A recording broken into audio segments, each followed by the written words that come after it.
추미애 장관이 밝힌 비위 사실 가운데 지금까지 못 들어봤던 게 하나 포함돼 있었죠. 조국 전 장관 사건 재판을 맡은 판사들을 검찰이 불법 사찰한 게 확인됐다는 겁니다. 사실이라면 윤 총장 스스로 수사를 지휘했던 사법농단 사건을 연상시키는 충격적인 내용입니다. 강현석 기자가 보도합니다. 추미애 법무부 장관이 직접 읽어내려간 윤석열 검찰총장의 비위 혐의.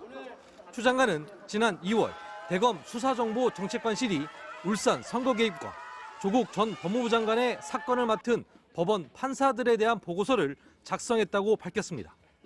보고서에는 판사들의 과거 주요 정치적 사건 판결 내용과 진보 성향인 우리법 연구회 가입 여부, 가족관계는 물론 세평과 취미가 담겨 있었는데 윤석열 총장이 이 보고서를 반부패 강력부에 전달하라고 지시해 판사의 개인정보를 수집한 불법 사찰에 책임이 있다는 겁니다.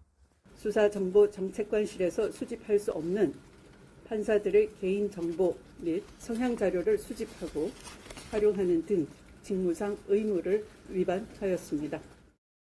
당시 추 장관이 검찰 수뇌부를 대거 교체한 직후여서 윤 총장이 이 같은 불법 사찰을 직접 주도했다는 게 법무부의 판단입니다. 언론사 사주와의 부적절한 만남 사실도 구체적으로 밝혔습니다. 윤 총장이 서울중앙지검장이던 2018년 11월 서울 종로의 술집에서 JTBC의 실질적 사주인 홍석현 회장과 심야 회동을 했다는 겁니다. 이 저녁 자리는 삼성 바이오로직스의 고위 분식회계 사건이 검찰에 고발됐을 무렵 이뤄져 삼성과 사돈관계인 언론사 사주와의 만남은 매우 부적절했다고 강조했습니다. 윤 총장은 그러나 추 장관이 밝힌 비위 혐의에 대해 조목조목 반박했습니다.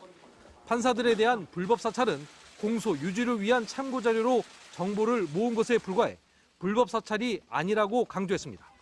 또한 홍석현 회장과의 회동에서 사건 관련 대화를 나눴지만 사건 처리에 영향을 미치지 않았고 문물 당시 총장에게 보고했기에 검사 윤리 강령을 위반하지 않았다고 반박했습니다.